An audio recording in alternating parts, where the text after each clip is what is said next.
Hi, we really hope that you enjoy this upcoming episode. I'd just like to take the opportunity to apologise if you have poor quality sound or video.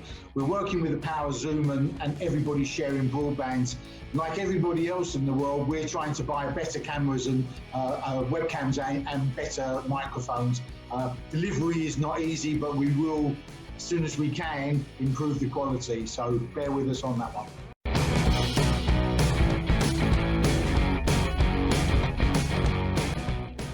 Hi, welcome back to the Dive Line. I'm Craig and I'm in my studio on my own, and somewhere over there in the ether is Jim. Hi, Jim. Yeah, I'm at home, mate. How are you? Yeah, good. Fed up with this self-isolating here in the UK. I think we're into week 5 or 6 now. I can't even remember. I don't know what day of the week it is. Never mind what week it is. But so just want to go diving. Yeah, I do too. I mean, it's been a long time. It seems like a long time, doesn't it? But the end is in sight. I believe there's going to be some easing of the restrictions soon, hopefully. Yeah, absolutely. We're seeing around the world lots of locations are starting to get back to normal. Hopefully that won't take too long to follow through here in the UK. But we have got a great episode coming up. We have a very interesting interview with Mark Evans. He is the editor-in-chief of Scuba Diver Magazine and also the co-founder of the Go Diving Show here in the UK. Yeah, I mean, that's a really good interview we had with him, wasn't it? But I think before we get into that, Craig, did you have a couple of stories you wanted to mention, didn't you, that sort of tie in with social isolating? Yeah, got a couple of little stories that are worthy of mention, Jim. One very positive, so I'll end on that one. The second one, a little bit negative. Story this week of 2 divers that decided lockdown didn't apply to them. One travelled from Scotland 475 miles down to the south coast of Lyme Bay, and his buddy travelled from Cornwall in the West Country over 100 miles. And they met up and went diving. One of them got split up, and it involved a rescue just a couple of days ago involving the Royal National Lifeboat Institution, the Coast Guard helicopter and Navy ships. And it was actually a sailor on HMS Tyne that spotted him 3 miles away from where he went into the water, the one that had gone missing. So, you know, I know when we're looking on social media, we've got lots of friends around the world that are going back diving very soon, and you know, the guys I go shark diving with in Jupiter, Emerald Charters, great bunch of guys there. They're going out on the 1st of May, and you're very jealous, but we're in lockdown. You know, it won't be long. Divers around the UK, sit tight. You know, don't do the same as these guys did. What do you think of that, Jim? I just think idiots. What's the positive news? Well, the positive news is actually regarding whaling in Iceland. And this is as a direct result of COVID-19.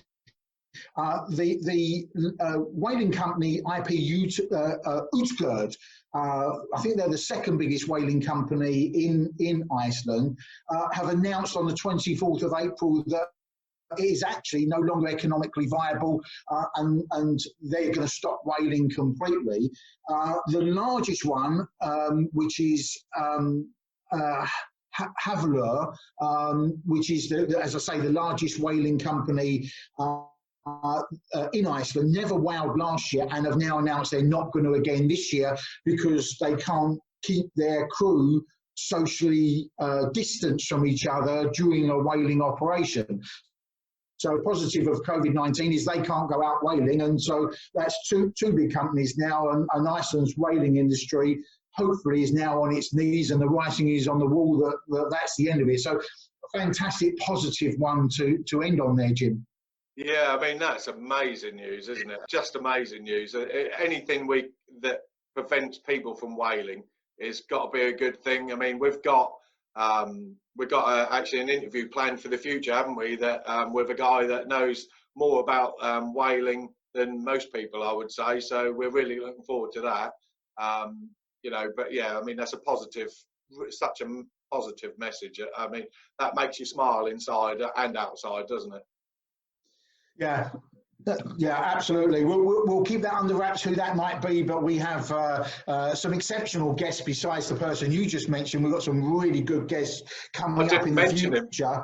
I didn't mention him. No, yeah, not by name you didn't, not by name, but you know, we'll keep the name secret for a little while, but that's coming up in a couple of weeks' time. And we have some great other guests as well. But so let's get into Mark's interview that we did yesterday, Jim, and introduce people to Mark Evans. Yeah, absolutely. Let's crack on. A big welcome and a hello to Mark Evans. He's editor-in-chief of Scuba Diver Magazine and co-founder of Go Diving. So, hello, Mark. Hi, mate. Thank you for having me on the show. It's an honour. Hi, Mark. How are you doing? I'm good, mate. I'm good. Like I said, thank you for having me on the show. You're very welcome. No, it's a real pleasure to have you on. I mean, we've been talking about it for a while, and we've been quite excited to chat to you, really, and find out some of your thoughts of what's been going on and things like that. So, yeah, it's really good. Yeah, no, it's cool. Well, I'll give everyone a little bit of my background for anyone who doesn't really know me. I've been in the diving industry now for about 24 years. I started diving when I was 10. My uncle, who was a commercial diver, threw me in the sea off of Anglesey in all his kit, and I survived.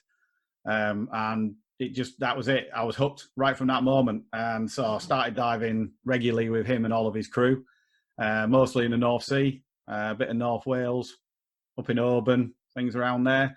And then when I was 18, I started in the world of journalism, and I was a newspaper journalist. So I had the two things going in tandem. So I had basically the newspaper journalism on one side and my diving hobby on the other. And when I was 25, the two joined when I got the job as editor of Sport Diver Magazine. So I was the editor at Sport Diver for nigh on 18 and a half years. And then when that magazine got closed down, because the publishing company and Paddy parted ways in the States and we were collateral damage, myself and my ad manager at the time, Ross Arnold, were like, well, everyone's been telling us we're the face of the magazine. We should do it ourselves. So we set up Rock Media and we launched Scuba Diver Magazine. And that's what we've been doing for the last 3 years now. So we have Scuba Diver Magazine in the UK. And then we've got Scuba Diver Australia and New Zealand, for Australia and New Zealand, obviously. And then we just launched Scuba Diver Destinations, which is a quarterly magazine that we put into the United States and Canada. Wow. So it keeps us busy, busy. Yeah, definitely. So obviously, 25 sounds quite young to be editor of a magazine. And was that kind of coincidental as well, that it was diving related, or was it? Yeah, I mean, I was quite happily working in the newspaper world. I didn't like the pay packet because it's lousy on newspapers, but I enjoyed it. And then I just happened to see an advert for the editor position in the Press Gazette, which was like a media title that had jobs in and media news and stuff. And he did say they wanted an editor with 3 years experience. Now, I'd been editing the sports pages and other areas in the newspaper. So I did have, I've been doing it since I was 18, but I did think I'm probably younger than what they're looking for. But I thought, well, I'll apply anyway. At the time, it just said in water sports. It didn't say diving, but I could also sail and a kayak. So I thought, well, give it a go. Anyway, when they got back to me and they told me it was a diving magazine, and I went down for the interview, and it was quite a grill I have to say. I had two of them sat there just going at me like, what would you do with the magazine if you had it, etc., etc. Seemed to go all right, but obviously lots of people had applied for the position. They said, we'll let you know one way or another in a couple of weeks. So off I drove from Suffolk back up to York. And the next morning I got a phone call and they said, you're exactly what we're looking for. We'll cancel all the other interviews if you want the job. And that I was the youngest dive magazine editor in the world at that point by about 20 years. So it did ruffle some feathers when I came in, I have to say. So you didn't even know when you applied for it was diving related. So you must have been so ecstatic to find out that it was diving related. That must have been a kind of a moment for you where you went, yes. No, it was. I mean, like I said, I do other, I always like being out on the water and everything. I've got a rib, I've had a jet ski in the past and say kayaking and stuff, but diving is my core. And so it was just when they came through and I said, it's Scuba Diver Magazine. I was like, okay. I didn't even know what Scuba Diver Magazine was though at the time then. You never saw it anywhere. I had, so they sent me some copies through the post so that I could have a look at it. And then, I was kind of prepared for what I could do. But back then, it even had black and white pages in the middle. That's how old it was. So, I mean, you'd had 15 years experience by then as well as a diver. Yeah, well, that's it. You know, I mean, I'm now like 47. So we won't talk too much about Don't all look down. 37, Mark.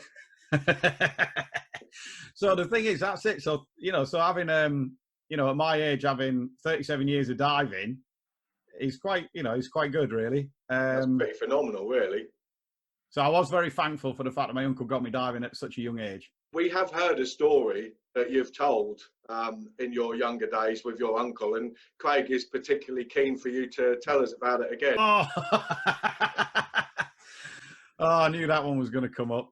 This is the one that I normally do it at the end of. I do a talk for dive centres, and I have a little slide show that goes up behind with pictures just to illustrate it. And whenever these two pictures pop up at the back, you can see people's faces going, "What has that got to do with diving?" And then usually when I finish the story, they're all sat there looking a bit green around the gills.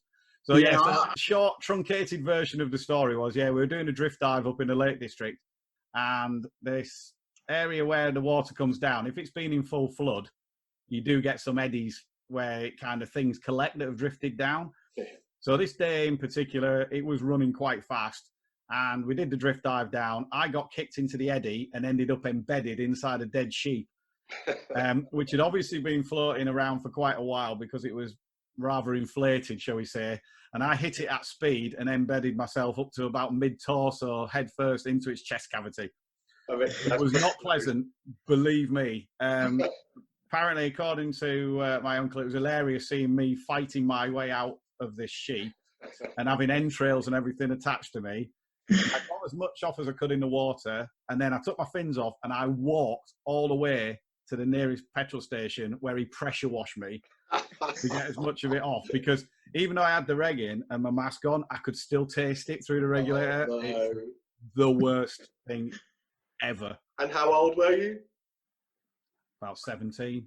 Okay. And there's no video of this. They're just no. Thankfully, this was before the days of GoPros and stuff. Although, to be fair, if I'd have had a GoPro attached to my head, that footage would have been viral gold. Would have been viral gold with that. But yeah, so I would advise everyone, if you're ever going for a drift dive in the Lake District or anywhere with rivers where there might be sheep around, go and check downriver to make sure there's nothing waiting for you, because it's not pleasant. Are you happy now, Craig, with that?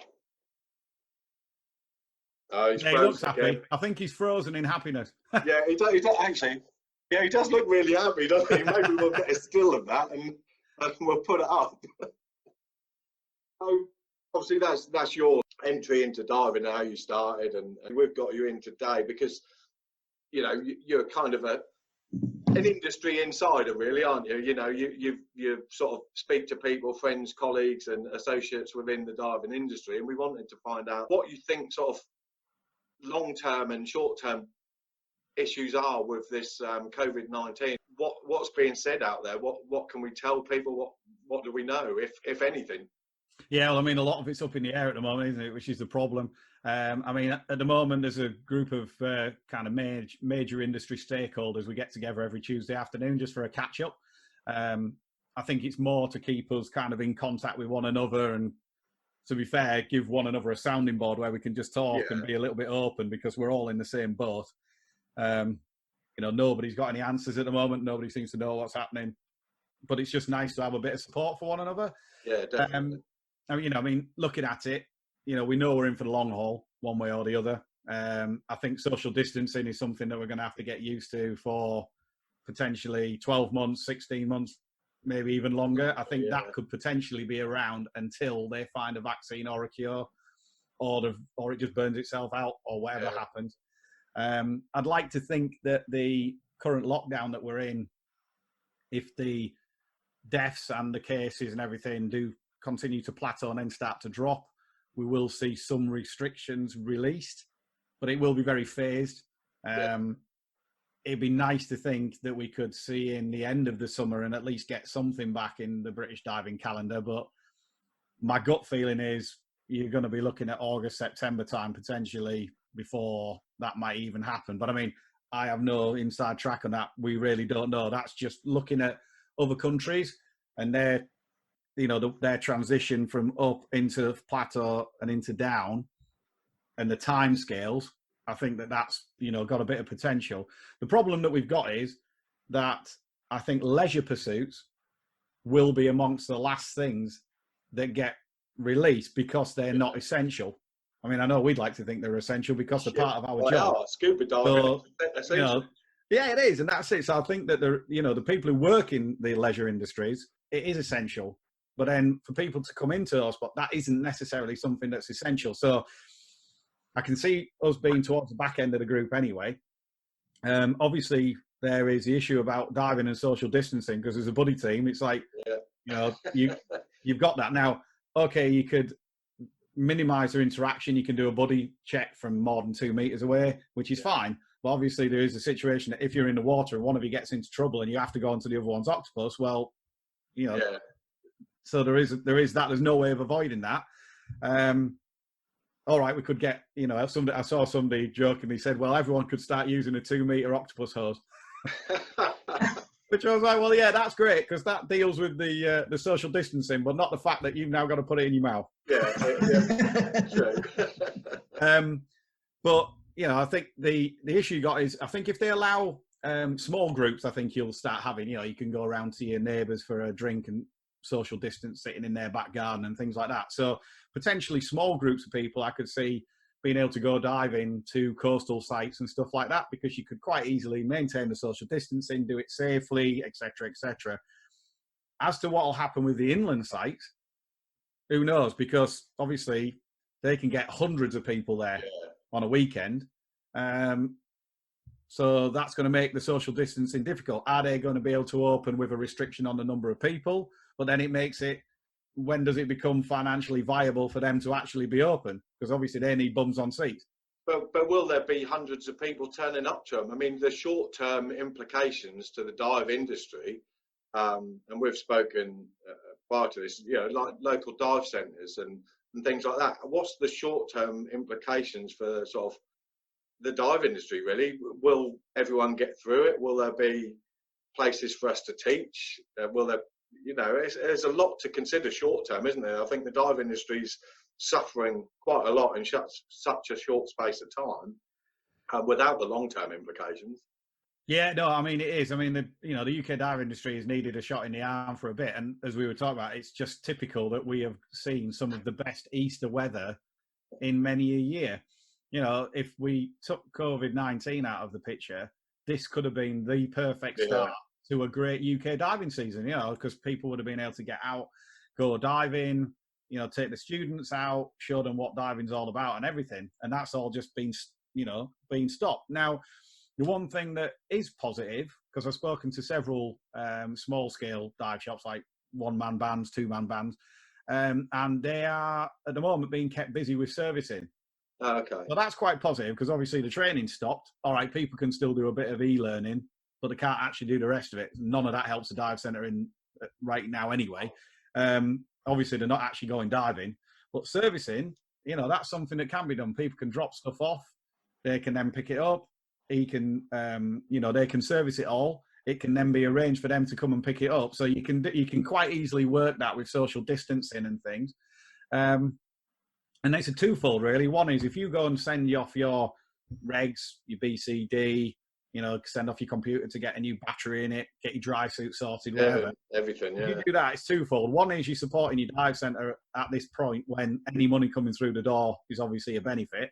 So it keeps them busy, brings them some money in. But on the flip side for you, it means that your dive stuff is all roaring and ready to go so that when we can get out, you can hit the ground running and you're not suddenly, we can go now, and then you go, but I needed to get my reg serviced. Well, we mentioned this in episode 2, the previous episode, that, because we've been in lockdown and we don't actually know that May the 7th is going to be the final day. It could be extended. I'm going to have my regulators that are out of service. My tank and cylinder is going to be out of test in August. So, these things need to be done before you go diving, don't they? So we said exactly the same thing. Get them into your dive centre, get some cash generating through them, keep them open because we need them as much as they need us. Exactly, that's it. And while we're in this enforced lockdown, it's the perfect time to have all the kit done because you're not doing anything else with it. It's just sat in your garage. So it might as well be sat in their shop getting sorted. Absolutely. So what about the long-term implications, do you think, of this? Do you think the dive industry is going to really suffer, and for a long period? Yeah, I mean, I can see that, I mean, some people aren't going to come out of the other side of this without a doubt, and that's all levels. That's talking small dive shops, big dive shops, scuba manufacturers, you know, tour operators, airlines. I mean, there's so many potential people that, you know, are getting hit by this. I mean, the thing with the dive industry is we're getting hit twofold, because we're getting hit on the local angle because we're in lockdown and nobody can go diving in the UK. But then because there's no international travel, and diving is so linked with international travel, we kind of hit on that side of things as well. Longer term, the UK dive scene benefiting out of this, because I think it's going to take time for travel to come back online. Like once they start, you know, releasing the lockdowns a little bit here, and they start releasing the lockdown in Spain and in Malta and in different places, it's not going to be like, boom, and we're all back to normal and there'll be all the scheduled flights going in and everything like that. It's going to be a very long stage progress, because, you know, Flybe had obviously just gone bust before all this broke. You've got other airlines at the moment, as you can see, are like, you know, crying poverty, and they're on the ropes. Even some of the really big guys are on the ropes. So we don't know what airlines are still going to be around when we come out the other side of this. Don't know. No, absolutely. And how do you social distance in a metal tube? You know, with a guy sitting behind you and a guy sitting in front, and, you know, even if it all opens up, are people going to have the confidence to fly? Maybe not. Well, exactly. This is it. I saw somewhere where I think it was EasyJet was saying they'd leave the middle seat free. Well, even if you leave a middle seat free, I would say that gap between seat 1 and 3 is not 2 meters anyway. And then if you're going to leave the gap, do you leave the rows in between empty, so that you haven't got somebody sat the directly behind you? Is 6 inches away, isn't he? Yeah. And then also the thing is, as we know, I mean, we jokingly call planes germ tubes anyway, because you're all breathing recycled air. So even if you're not actually getting it direct, who knows if it's going around the filters, and you can get it that way. So I do think you're right, Craig. I think people's confidence is going to take a while before they will come back. Just because flights are going anywhere doesn't mean people are going to get on them. And nice of you to join us, by the way, Craig. Absolutely. But yeah, so I can see the travel side of things being an issue, because, like I said, we don't know what airlines are going to be there. We don't know what routes are going to be open. We don't know what countries are going to be open. No. Are the countries going to be welcoming people through? Because as we saw from China, they, you know, pretty much, well, according to their figures, they'd stamped out any coronavirus cases within the country. Then when they had some more, it was from people coming back into the country. Yeah. So, you know, as this was all starting, Malta obviously put a 14-day quarantine period on anyone coming into the country, which effectively stopped any holidaymakers coming, because nobody's going to go on holiday, spend 14 days in quarantine before they can even get on the holiday. So I think you will see some of these places maybe will open up to international travellers, but I think you might still see some of them doing quarantine periods. Well, do you also think as well that maybe, you know, as things do get relaxed, and they may well do sort of June, July, August, September, who knows, once they do get relaxed and there's a bit more free movement, there could also be that potential to spike again towards the end of the year, and it kind of all starts again, and so we're back to square one. Yeah, I mean, I think that's why. I know everyone keeps pushing for, when will the lockdown be removed? But I think nobody knows at the moment, and they are trying to do it in a staged way so that we limit the spike. I mean, I think another wave will come. Anytime there's ever been a pandemic or anything in the past, there's always been a second wave at least. But I think if they can keep the lid on it for as long as possible, stages back, because nobody wants to come out of this and then in 4 months' time go back into lockdown again for potentially a longer period, because that will totally finish off a lot of people. You know, it's bad enough having it once, but if we've suffered this long, if you like, from keeping ourselves in, you know, trying to social distance, only go out when we need to, you know, let's make it count and try and, you know, do the best we can out of it. I mean, I know there's lots of criticism about how the government are handling it, and yes, there have been some complete cock-ups, as we know, with certain aspects, but I don't think anyone can say they should have done this or they should have done that, because even other places, it's not necessarily worked out. No, nobody knows. Like one country to another, because there's differences in population density, and it's one of those things there's so many scientific experts out there, and they've all kind of got different views on it. Yeah. So it's like, well, which one's right? Yeah, definitely. So long term, what do you think, sort of as a group? Because everybody who dives loves diving. We all love talking about diving. We all love to get involved about it and make new friends and try and support each other while we're diving just on a dive on the shelf at Stony Cove. Maybe you all want to support each other. But as a dive industry, how are we gonna? Is there something we can do to kind of just support each other and try and get this back on track and get that industry going again? Do we concentrate on the UK? Do we look to book holidays? What is the answer? Your humble opinion, of course. Yeah, no, it's twofold though, really, with it, because you've got several of the dive specialist tour operators are doing it where you can book now for either no deposit or a very low deposit, and then you can book that anytime within the next 12 months, 24 months. Some people, it's like you can book anytime in the next 5 years. Yeah. So some of them, obviously, it's a way of trying to get money through the door right now, which is great. But also, obviously, hedging the bets that hopefully it'll generate a bit of interest and stuff going forward to get people traveling again. I think the issue with the traveling is, like we said, is even if they open it up, are people going to have the confidence? So I think that's going to be a slower process. I think the main thing to try and keep the British dive industry going is it's going to be staycations. I think you'll find a lot more people who would have maybe gone away might be looking to dive in the UK. Now we know that. Let's face it. Sorry, Mark. We do have some fantastic diving around the UK coast, and I think getting people into dry suits and doing dry suit courses is going to be imperative, because a lot of people have always gone away on vacation, and that's when they do their annual diving, and just perhaps don't realise how fantastic the diving actually is around our coastline. Yeah, I mean, this is the big thing that I think I'm going to be trying to promote to people is, we know that we've got lots of people who love diving in the UK, and they usually, they'll also dive abroad. But we know that there are a lot of people who only dive abroad. And as Craig said, we've got some great diving around the UK, and a lot of people just don't appreciate what we've got. They think it's going to be cold and dark and dingy and this, that, and the other. And that's part of the reason why I've had the above 18 metres section in the magazine for such a long time. It's dives that are 18 metres or less that are suitable for anyone. And it's to show, like the seals up at the Farne Islands. I mean, you don't get any deeper than 5 metres, and that's a world-class dive. Absolutely right. In the middle of summer, you don't even have to do that in a dry suit. You could do it in a wetsuit. Yeah. So I think my main draw is going to be, for all those UK divers who are out there, are going to be champing at the bit to get back into the UK anyway, is I'm going to urge all of them to tell a mate and take a mate diving with them who perhaps has never experienced the UK waters. So get those idea, good initiative, and get them to see what we've got. Yeah, that's brilliant. And once you start getting those people into the diving, that will help the dive centres, because like Craig just said, you can get them doing dry suit courses because they've never dived in a dry suit. If they're interested in wrecks, they can get their wreck courses done, navigation. There's so many things that they can do in UK. And like I say, on all of these sites, the Farne Islands, like you mentioned, it is probably one of the best sites, not in the UK, but in the world, for that interaction you can have with those seals.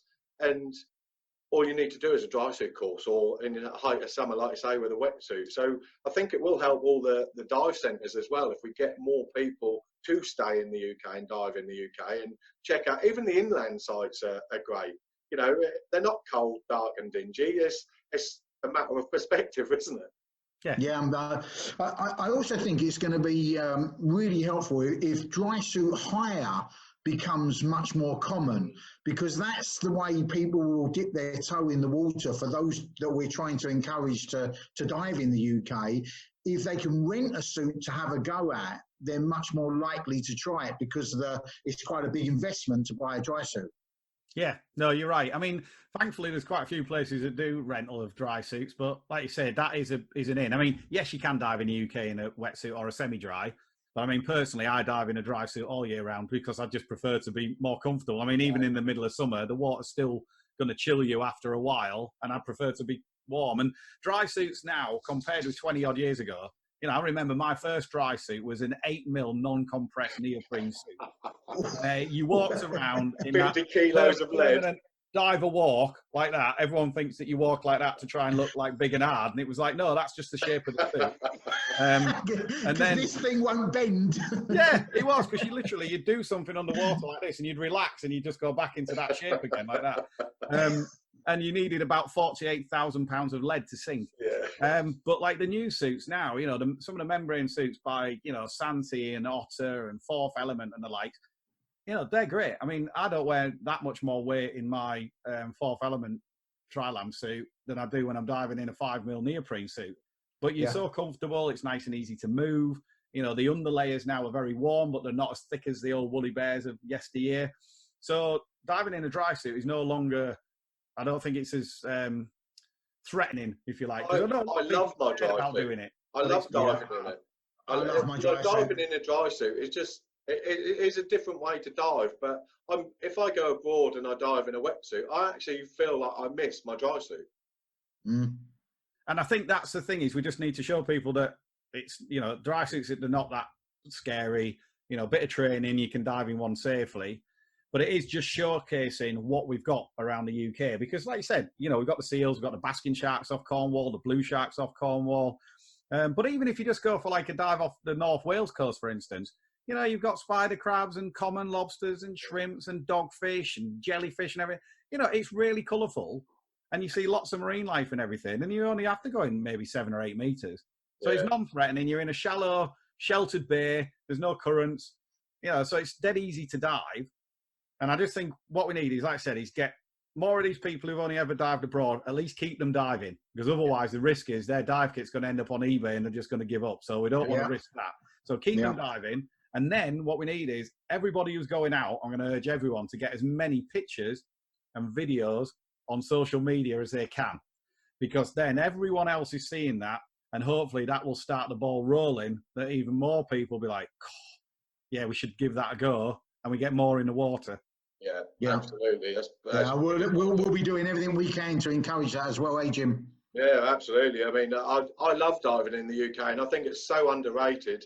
I think we were talking about Miranda earlier, weren't we, Mark? And you know, she's a real advocate for UK diving, and you know Miranda, obviously from your shows and things. And I think people like her who could encourage everybody to just get out there. I mean, we've got so many things. We've got basking sharks, we've got seahorses, we've got seals, we've got everything. Yeah, we have. And I mean, you know, the amount of wrecks that are around the UK coastline, and again, they're not all deep, you know, so you've got shallow wrecks, deep wrecks, you know, whether you're a beginner, whether you're newly qualified, hardcore technical diver, you know, there's something for everyone. And like you said, you know, the inland sites, you know, we've got more inland sites than a lot of places. Even though, is it something like any coastline's no more than 2 hours away from wherever you live? 75 miles, just think, is the furthest you can be from the sea, from anywhere in the UK. That's right. So, you know, we're not that far away from the sea. But despite that, and being a small island nation, we've got lots of really quality inland sites. So even if the weather's atrocious at the coast, you can still get in the water and have a bit of a laugh with your mates. So I think it's just all about that. It's just getting that camaraderie of diving going again. Because as we know, at the end of the day, we all love diving, but it's the actual diving is only part of it. It's the crack with your mates before and after the dive that make it. Yeah, absolutely. Yeah, without a doubt. So, I mean, obviously, you're going to be promoting UK staycations and things like that. We'll do everything we can to help you promote that and everybody to get involved in that. Do you think that that'll be for quite a long time then? I know it's hard and it's kind of a finger in the air, isn't it? Like I said, I think it's going to be how fast people's confidence gets up, and there's we just don't know on that. You know, we could all be completely proved wrong, and people are flocking in their droves to jump on planes to go flying off in December. But I just can't see it. Now, the one thing that is beneficial is that divers are stubborn buggers, as we know. So when there was all of the stuff was kicking off in Egypt, you had lots of other nations were on evacuation flights out of Sharm and out of Agada and everything, and the British divers were the last ones to give it up because they were like, I paid for my diving holiday and I'm going. So we know that divers are quite a resilient bunch. So I think you will probably see divers amongst the first back travelling. I think the bucket and spade brigade, as I like to call general holiday makers, they might need longer to get their confidence back. But I do think that you might see divers being at the forefront of travel just because that's the way they're out. But I do think that the UK scene is going to be the focal point for a while, purely because you can limit the interaction with other people and with other, things yourself more. You're in your car driving to the coast or to the inland site. It's your equipment. You're in control with lots of things. Whereas as soon as you start traveling, obviously, you're going to an airport and then you just don't know at the airport. You could, then you're in a plane and that's on it. So there's lots of other unknown quantities that are being thrown in. So I do think that, that's why the UK side of things is going to get to the lion's share to start with.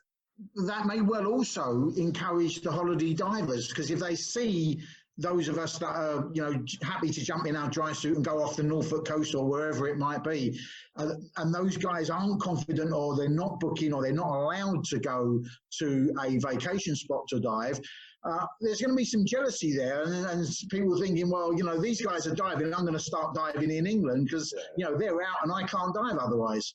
No, exactly. And that's, like I said, I think as many pictures we can put up, not only of underwater shots of like shot of a seal nuzzling your leg, nice picture of a crab, anything like that, but also just pictures of like people coming out of the water, big happy smiles on their faces, hopefully in glorious sunshine and blue skies.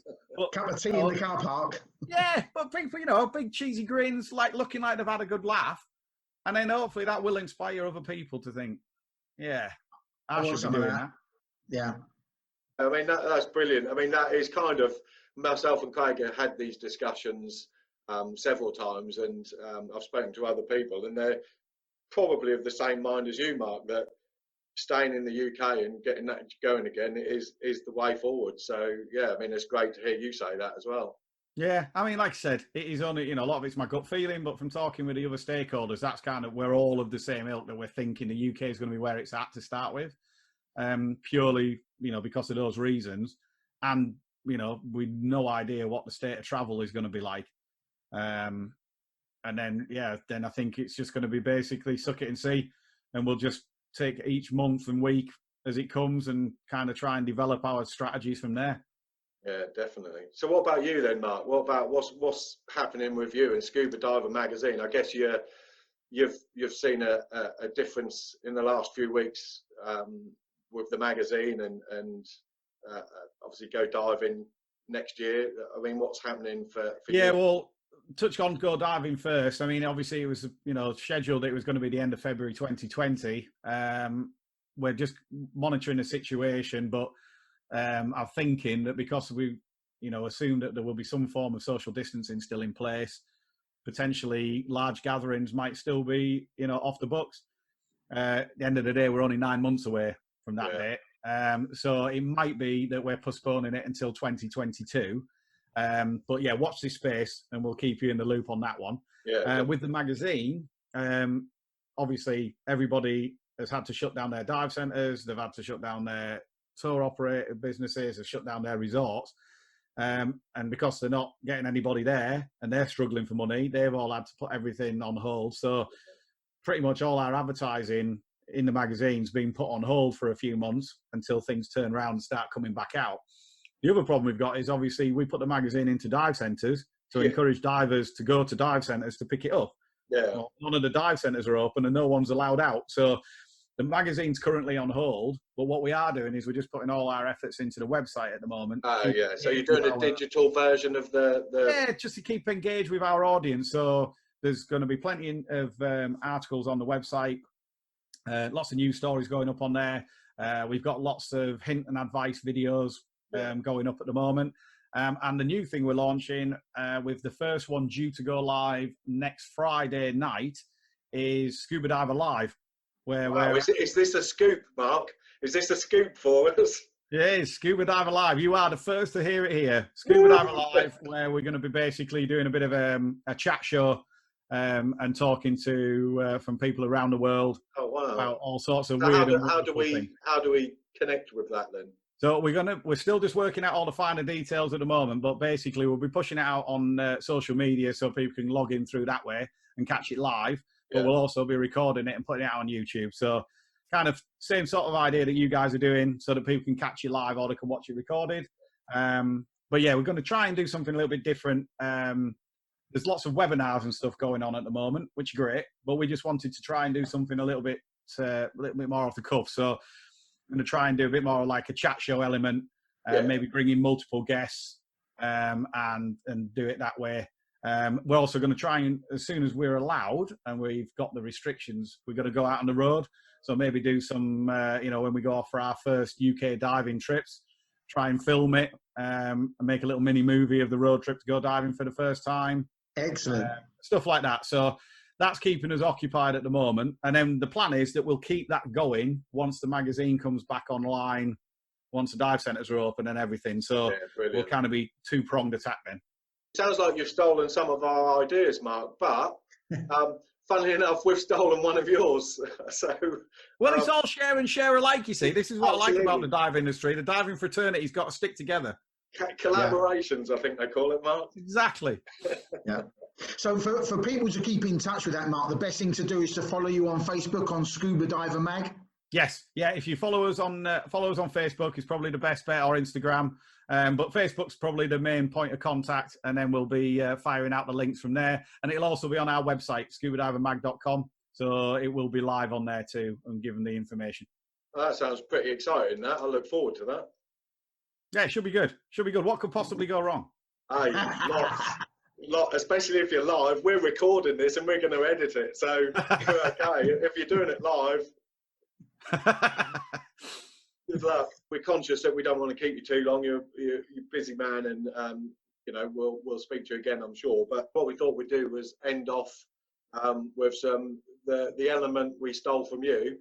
With some quick fire questions, if that's okay. Yeah, no, that's fine, mate. That was it. Always raises a chuckle, does that? And the three we've put up so far have definitely raised some laughs. So, yeah, go ahead, no worries. Yeah. So, Craig, do you want to kick off with that one? A lot of people will wonder, Mark, how many dives have you actually done?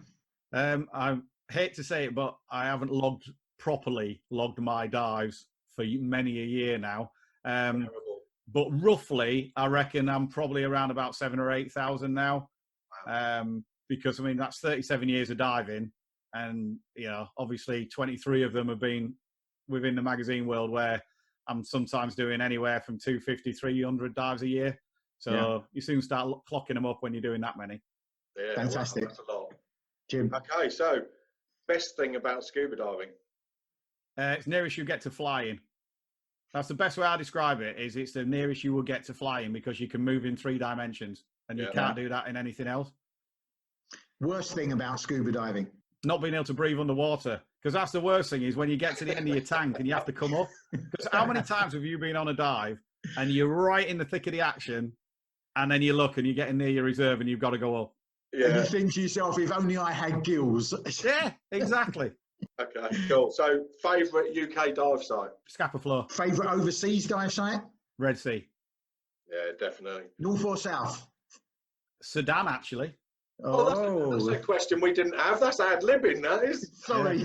Yeah, it's Sudan. I mean, I love the Egyptian Red Sea. I love the wrecks. I love the Brothers and stuff like that. But the Umbria shipwreck in Sudan, I think, is one of the world's best shipwrecks. It's amazing. Oh, wow, that's one I've got to add to my bucket list then. Well, that was one of the questions, but bucket list dive. Well, believe it or not, I mean, obviously I've been very lucky. From all my years working in the industry, I have travelled extensively, and I've been all over the Caribbean, South Africa, been all over the Middle East, been Indian Ocean, and a little bit in Southeast Asia, but I haven't done that much in the Pacific. The only place I've been out there is Fiji, when I went and played with the bull sharks. So there's even though I've been to a lot of places, still got a lot of places that are on the list. Yeah. So I've not done the Galapagos yet, which is definitely one to do. I haven't done Cocos Island, and I'd love to do Socorro as well. So they're probably my 3 major ones for marine life.